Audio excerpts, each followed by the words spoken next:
Hello అండి, welcome to మావి చిగురు స్టోరీస్. ఈరోజు కథ పల్లెకే పోదాం. ఈ కథ రచించిన వారు డి కామేశ్వరి గారు. ఈ కథ మీకు నచ్చితే లైక్ చేయటం మర్చిపోకండి. మీకు ఎలా అనిపించిందో కామెంట్ చేసి చెప్పండి. ఈ ఛానల్ ని కొత్తగా చూసేవారు మరిన్ని మంచి కథల కోసం సబ్స్క్రైబ్ చేసి బెల్ ఐకాన్ ఆన్ చేయండి. అప్పుడే కొత్త వీడియో పెట్టినా మీ దాకా వస్తుంది. ఇక కథ మొదలు పెడదాం. చూరు కిందకి దించిన రేకుల కప్పు, ఇటుకలు, రాళ్లు ఏది దొరికితే అది పెట్టి కాస్త సిమెంటు పామిన గోడ, తల దించందే లోపలి కడుగు పెట్టలేని గుమ్మం, ఇంటి కప్పు మీద సీనా రేకు, డబ్బాల రేకులు, 2 సిమెంట్ రేకులు, ఏదో ఒకటి దొరికింది కప్పిన ఆ గూడిని చూపించి 100 రూపాయలు అన్నాడు యాదగిరి. అటూ ఇటూ ఇళ్ల మధ్య 6 అడుగుల ఖాళీ. ఆ ఖాళీ జాగాలోనే ఎవరింటి ముందు వాళ్ళు బండరాళ్లు పరుచుకొని అంట్లు తోముకుంటూ బట్టలు తుక్కుంటూ ఆడవాళ్లు వాళ్ళు వాడిన నీరు, చిన్న సైజు కాలువలు, ఇంటి ముందు తాళ్ల మీద గుడ్డలు, నులక మంచాలు, సిమెంటు నీళ్ల తొట్టెలు, ఇటూ అటూ కలిసి ఓ 25-30 కొంపలు. ఒకే ఒక గది అనబడే ఆ కొంప చూసి 100 రూపాయల అద్దే. మరి ఏటనుకున్నావు? నెత్తి మీద కప్పుందంతే చాలనుకోవాలి. తలదాచుకున్నందుకి ఈ పాటికి దొరికిందని సంతోషించు. నాకు తెలిసినోడికని ఇప్పిస్తున్నా. ఇది మీ పల్లె కాదు, హైదరాబాదు సిటీ. లైటు, పంపుండి సిమెంటు గది కావాలంటే బస్తీలో 800, 1000 రూపాయలుంటది తెలుసా? ఇక్కడి సంగతి ఏటి నీకు తెలియవు. ఇది వద్దన్నావంటే ఇంకొకడు ఎగురేసుకుని పోతాడు వెంటనే. నా మాటిని ఇందులో సామానెట్టించుకో. ముందు వంచునుకుని నిలదొక్కున్నాక మరొకటి ఎతుక్కుందో గాని మూటలిప్పుకొని సామాన్లు సర్దుకోండి. అదుగదుగో ఆ రోడ్డు మీద అకపడతాందే కొట్టు. ఆ కొట్టుకాడ బియ్యం, పప్పు అన్నీ దొరుకుతాయి. అక్కడ తెచ్చుకో. ముందు 2 బకెట్లో నీళ్లు నింపుకోండి. పంపు బందవుద్ది. తొందర పెట్టేశాడు యాదగిరి అక్కడ రోడ్డు మీద ఉన్న పంపు చూపిస్తూ. నెత్తిన ఉన్న బస్తా, చేతిలో ట్రంకు పెట్టెతో కొమరయ్య నడ్డి వంచి లోపలికి దూరాడు. 2 చాప చుట్టలు, ఒక బట్టల మూట, ఒక సంచి చేతిలో పట్టుకుని వెంట గృహప్రవేశం చేసింది రాజమ్మ. ఓ కిటికీ కూడా లేని ఆ గదికి వెలుతురు గుమ్మంలో నుంచే రావాలి. ఈ గదిలో ఉండాలనా? రాజమ్మ దిగులుగా అంది. నేను చెప్పలే, పట్నం అంటే ఇంతే. 100 రూపాయలకి ఇంతకంటే ఏం వస్తాది? చూద్దాం. ఆ దృట్టం బాగుండి 4 రాళ్లు దొరికితే ఇంకో చోటికి పోదాం. ముందు ఆ బస్తా ఇప్పి ఆ బిందె తీసుకెళ్లి నీళ్లెట్రా. బస్తా ఇప్పి 2 ప్లాస్టిక్ బిందెలు పైన పెట్టాడు. 4 అల్యూమినియం గిన్నెలు, మూతలు, 2 స్టీల్ కంచాలు, గ్లాసులు, ఒక కడాయి, కిరోసిన్ స్టవ్, ఒక్కొక్క సామాను కింద పెట్టాడు. ట్రంకు పెట్టే, బట్టల మూట ఓ మూల పెట్టాడు. ఓ చాప పరిచి 2వ చాప మూలన పెట్టాడు. బట్టల మూట విప్పి 2 దుప్పట్లు తీసి బయట పెట్టాడు. ఓ బిందె నెత్తిన, 2వ బిందె చంకన పెట్టుకునొచ్చిన రాజమ్మ నీళ్ల బిందెలు ఓ మూలన పెట్టింది. ఇందులో వండుకొని ఎక్కడ పడుకోవాలి అంది. 6 అడుగుల ఆ గదిని చూస్తూ రాజమ్మ ముఖం ఇంతైపోయింది. ఆ ఇల్లు పరిసరాలు చూసి, గాలి వెలుతురు లేని ఈ సీనారేకుల చూరు గదిని చూసి జావకారిపోయింది. నేనెళ్ళి బియ్యం, ఉప్పు, చింతపండు, కిరసనాయిలు, నూనె గట్రా తెస్తాను. నువ్వు స్టవ్ వెలిగించు. చాయ్కి నీళ్ళెట్టు. చాయ్ పొడి, పంచదార తెస్తా. పాలు ఎక్కడ దొరుకుతాయో చూస్తా. ఆ సీసాలు ఇట్టయ్యి అని కొమరయ్య సంచిలో సీసాలు పెట్టుకున్నాడు. గుమ్మం దాటపోతుంటే యాదగిరి 2 చాయ్ గ్లాసులు, 2 బన్ను రొట్టెలు పట్టుకుని లోపలికొచ్చాడు. ఇందా ఈ చాయ్ తాగండి ముందు. ఈ పూట మా ఇంటిని తిందురుగాన్లే. ఇప్పుడేం వంట చేస్తారు? సరుకులు తెచ్చుకోండి. రాత్రికి వంట మొదలు పెడుతురు. మా ఆడదాంతో చెప్పా మీ ఇద్దరికీ వండమని అన్నాడు. అమ్మో, తెలిసిన ఈ యాదగిరి లేకపోతే ఎంత ఇబ్బంది అయ్యేది. ఈ ఊరేం తెలుసు? అమ్మో, ఏం జనం, ఏం కార్లు. యాదగిరి బస్సు కాడికొచ్చి తీసుకురాబట్టి వచ్చాం గాని ఏందో నువ్వు ఉండబట్టి మాకీ పట్నంలో ఇంత చోటు చూపెట్టావు. లేకపోతే ఏం చేత్తు మేము? చాయ్ తాగుతూ ఇద్దరు చాప మీద కూర్చున్నారు. అన్నానే పనికి పోవాలా? కాంట్రాక్టర్ వచ్చి పట్టుకుపోతాడు. రేపు నిన్ను తీసుకెళ్తాడు. ఉదయం 8 కల్లా సిద్ధంగా ఉండాలి. టిఫిన్లో ఇంత అన్నం తెచ్చుకోవాలి. ఈ పూట ఇంటికి కావాల్సినవన్నీ కొనుక్కోండి. మా ఆడది ఇవాళ పనికి రాదు. అది వచ్చి అన్నంకి తీసుకుపోతుంది. మరి నేను పోతా. డబ్బులు కాస్త తెచ్చుకున్నారా? పని దొరికే వరకు బియ్యం, ఉప్పు, పప్పు కొనటానికి మాట్లాడుతూనే హడావిడిగా వెళ్లిపోయాడు. రాజమ్మ దిగులుగా చాయ్ తాగుతూ కూర్చుంది. పుట్టి పెరిగి కాపురం చేసిన పల్లెల్లో 40 ఏళ్లుండి ఇప్పుడిలా ఉన్న ఊరు వదిలి పని వెతుక్కుంటూ పట్నం వస్తాని ఎప్పుడూ అనుకోలేదు. నీళ్లలో నుంచి గట్టున పడేసిన చాపలాగా ఉంది తమ స్థితి. ఈ కొంప చూస్తేనే సగం జావ కారింది రాజమ్మ. పల్లెటూరులోనూ ఉన్నది పూరిల్లే కాని ఏం చక్క ఎంత పెద్దది. వెనకాల పంచదించి వంటకి, ముందు పంచదించి పెద్ద అరుగు, వెనక పెరడు, ముందు వాకిలి, పేడతో అలికి ముగ్గులు పెట్టిన నేల, గోడలు కుదురుమట్టంగా ఉండేది. వాకిట్లో అరుగు మీద కూర్చుంటే ఎంత గాలి. పెరట్లో 4 రకాల పాదులు, ఆకుకూరలు, వంగ, మిర్చి లాంటి మొక్కలు. ముందు వాకిట్లో బంతి, గోరింట, కనకాంబరం, మందారం మొక్కలు. వెనకాతల నెయ్యి. ఇదేం కొంప! గట్టిగా కాలు జాపుకొని కూర్చుంది. పడుకున్నందుకు లేదు. ఈ కుళ్ళు కాలువల మధ్య కాపురం ఎక్కడా, స్నానం ఎక్కడ చేయాలి, ఎక్కడికి చెంబెట్టుకుపోవాలరా దేవుడా అనిపించింది. చాయ్ గ్లాసు కింద పెట్టి గుడిసె బయటకొచ్చింది. ఇళ్లకి మధ్య ఉన్న స్థలంలో కొందరు ఆడవాళ్లు చీరలు చుట్టుకొని నీళ్లు పోసుకుంటూ పిల్లలకి పోస్తూ కనిపించారు. ఇక్కడే స్నానం చేయాలి కాబోలు అనుకుంది రాజమ్మ. ఎదురింటి మా అమ్మ బియ్యమీరుడు రాజమ్మని చూసి, కొత్తగా వచ్చారా బిడ్డా అంది. రాజమ్మ నవ్వి తలాడించింది. ఏ ఊరు చెప్పింది రాజమ్మ. అంతేలే, పొట్ట కోసం ఈ తిప్పలు ఊర్లు ఖాళీ అయి ఈ హైదరాబాదుకు వచ్చి పడుతున్నారు జనం. ఏదో కూలి పని దొరకదా అని. మేము అంతేనమ్మా. 2 ఎకరాల పొలం, ఇల్లు వదులుకొని వచ్చాం. 3 ఏళ్లు వానలు లేవు, పంటలు ఎండగట్టినాయి, నేల బీడి తేలింది. ఏం తిని బతకాలా, పిల్లల్ని ఎట్టా పెంచాలని వదిలిచ్చామమ్మా. ఇక్కడ బాగుందా మరి? డబ్బులు బాగానే దొరుకుతాయి మరి? రాజమ్మ సందేహంగా అడిగింది. ఏం బాగులే, కొడుకు కోడలిద్దరూ కూలికి పోతారు. పని దొరికినాడు 100 రూపాయలు మొగాడికి, ఆడదానికి 50 దొరుకుతాయి. అమ్మో, రోజుకి 150 అంటే నెలకి? మనసులో లెక్క కట్టి గుండెల మీద చెయ్యేసుకుంది. నెలకి 5,000.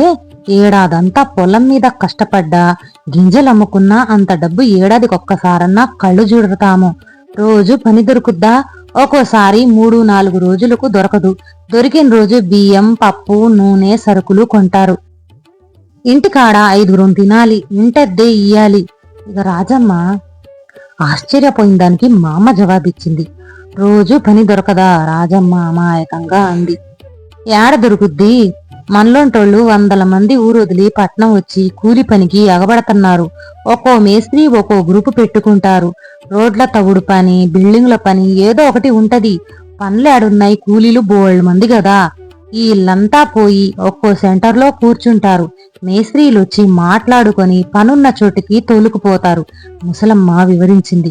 కొమరయ్య 2 సంచుల్లో సరుకులు మోసుకురావటం చూసి చేతిలో సంచి అందుకొని లోపలికి నడిచింది రాజమ్మ. గదిలో మూల స్టవ్, నీళ్ల బిందె, గిన్నెలు అమర్చింది. తెచ్చిన పొట్లాలు విప్పి చూసింది. పట్టపగలి చీకటగా ఉంది లోపల. సంచిలో కట్టి తెచ్చిన లాంతర్ తీసి తుడిచి గ్యాస్ నూనె సగం పోసి మిగతా సగం స్టవ్లో పోసింది. ఏందయ్యా ఈ గదిలో ఎట్టాగయ్యా ఉండేది? కూర్చుందికి పడుకుందికి కూడా లేకపోయే అంది బెంగగా. కొమరయ్య చాప మీద కాలు చాచుకుని కూర్చున్నాడు. ఏం చేస్తాం కాని రోజులొచ్చాయి, సర్దుకొని బతకాల మరి. కాస్త నిలదొక్కున్నాక ఇంకాస్త పెద్ద గది తీసుకుందాంలే, పెళ్ళానికి ధైర్యం చెప్పాడు. ఆ బకిటి ఆ పంపుకాడ్నుంచి నీళ్లు తెస్తా, స్నానం చేద్దాం మరి అన్నాడు. రాజమ్మ తలూపింది.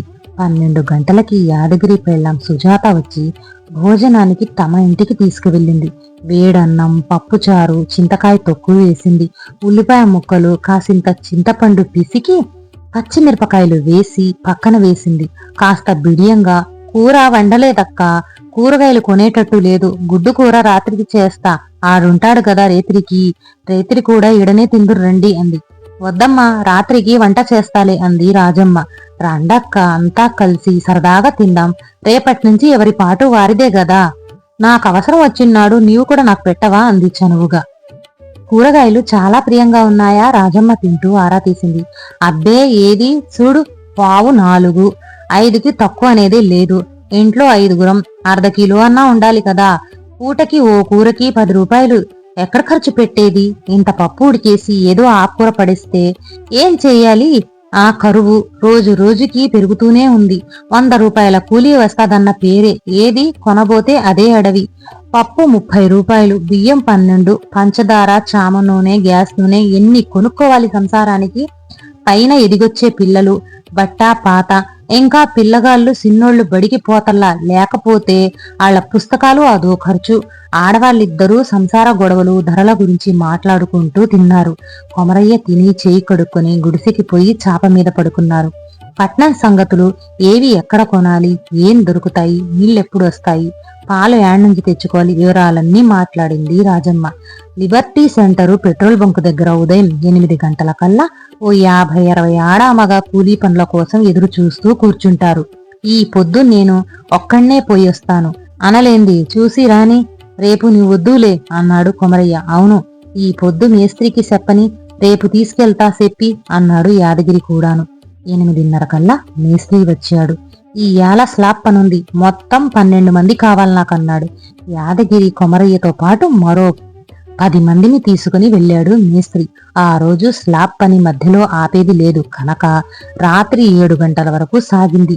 కూలి కూడా 100 రూపాయలు బదులు 150 ఇచ్చారు. కొమరయ్య యాదగిరి ఇంటికొచ్చేసరికి 8 అయింది. రాజమ్మ 6 గంటలకి రావాల్సిన వాళ్లు రాకపోయేసరికి గాబరా పడి సుజాత దగ్గరికి వెళ్ళింది. వస్తార్లే అక్క, సిమెంట్ పనుంటే మధ్యలో ఆపరు, పూర్తి కాంగానే వస్తార్లే అంది. భార్యాభర్త ఒకరోజు 120 చూసి సంబరపడ్డారు. రేపటి నుంచి నేను వస్తా, ఇంట్లో కూర్చుని నేను చేసే పాటు ఏముంది అంది. కొమరయ్య తలూపాడు. 10 గంటల పని ఏకధాటిగా అలవాటు లేని కొమరయ్యకి వాళ్ళంతా నిప్పులు, కాళ్ల పిక్కలు పట్టేసేయి. అలసటకి తినగానే వళ్ళెరక్క పడుకున్నాడు. రాజమ్మకి మాత్రం ఆ ఇరుకు గదిలో ఊపిరాడక, గాలి లేక దోమల మధ్య నిద్రే పట్టలేదు. చేతిలో డబ్బు పడుతున్న సంతోషం తప్ప ఈ గదిలో ఉండేది ఎలారా అన్న చింతే రాజమ్మకి. కొమరయ్య రాజమ్మ పట్నం వచ్చి 2 నెలలు గడిచాయి. ఇద్దరికిద్దరు చిక్కి సగం కళ్ళు పళ్ళు వెళ్ళికొచ్చాయి. అలవాటు లేని పని, సరైన తిండి, మంచి గాలి వెలుతురు, నీళ్లకి ఎన్నింటికి ముఖం వాచినట్టు అయింది.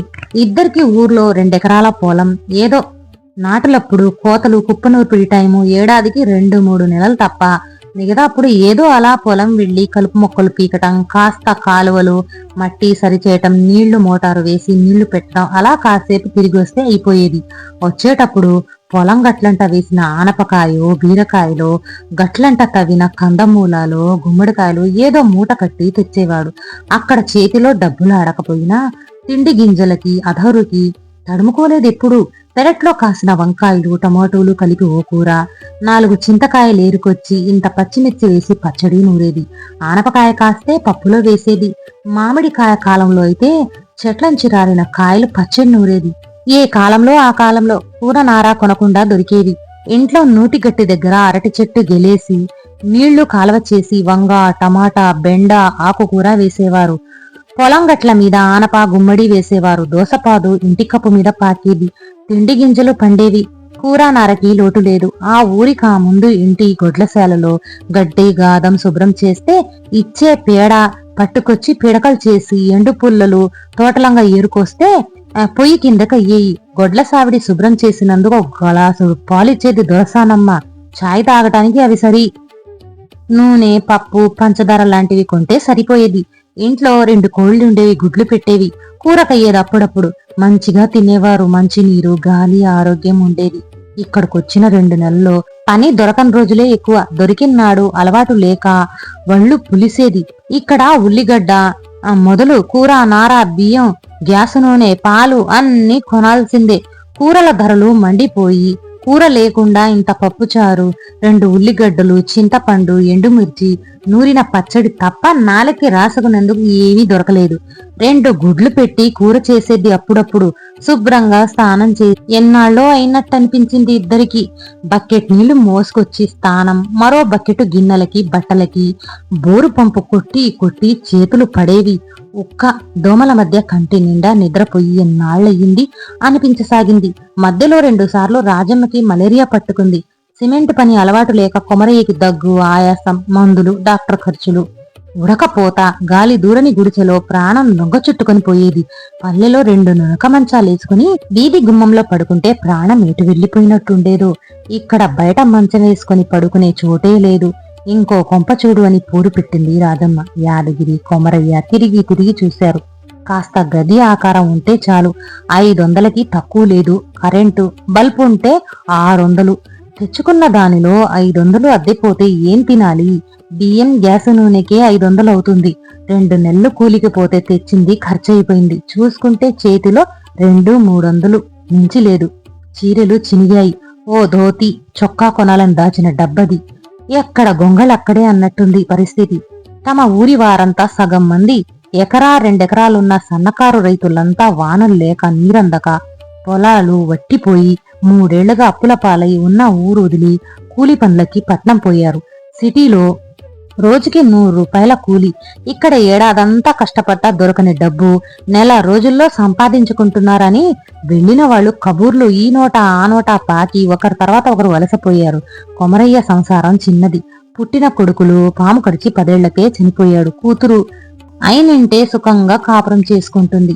2 ఏళ్లుగా పంటలు చేతికి రాకపోయినా ఉన్న గింజలు పెట్టుకో పొలంలో దొరికే కూర నారతో కాలక్షేపం చేశారు. గింజలు నిండుకున్నాయి. మరి దారి లేక పట్నం రాక తప్పలేదు. వస్తే ఇక్కడి పరిస్థితుల్లో ఇమడలేకపోయారిద్దరూను. మంచినీళ్లు గాలికి మొహం వాసిపోయినట్లయిపోయారిద్దరు. విశాలంగా తిరిగే ఇల్లొదిలి కలువు లాంటి గుడిసెలో జైలు జీవితం గడుతున్నట్లు అనిపించసాగింది. నేనీడా ఉండలేను, మన ఊరు పోదాం, నాకిక్కడ ఉక్కిరి బిక్కిరిగా ఉంది, పానానికి సుఖం లేదు, కలో గంజో అక్కడే తాగుదాం పోదాం పదా అని మొదలుపెట్టింది. రాజమ్మ మలేరియా జ్వరం తగ్గాక నీరసం నుంచి కోలుకోలేకపోతుంది. పోయి ఏం తింటామే, ఆ కలో గంజో లేకే గదా ఇక్కడికొచ్చాము. ఇక్కడేదో కాస్తో కూస్తో చేతిలో డబ్బులాడుతున్నాయి, అక్కడ పంట లేకపోతే పైసా ఉండదు కదా. మామ పొలంలో కూరగాయల్లో సజ్జల్లో జొన్నలో తడి పంట కాకుండా వేరాదా? వరి వద్దు, ఇంకేద్దన్నా వేద్రి. నీళ్లు తక్కువ పంట, ఏది దొరికిందో తిందాము.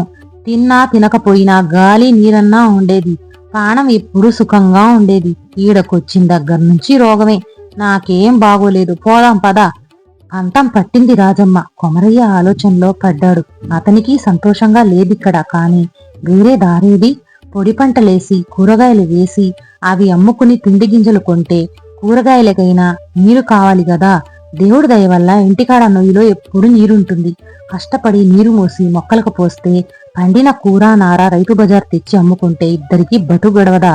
ఇక్కడ రాళ్లు కొట్టి రాళ్లు మోసి రోడ్లు తవ్విన కష్టం బదులుగా నీళ్లు మోసి మొక్కలేసుకుంటే వానదేవుడు కరుణించి ఈ 7 వానలు కురిస్తే. కొమరయ్య ఆలోచనలో పడ్డాడు. ఈ పడే కష్టం అక్కడే పడదారి.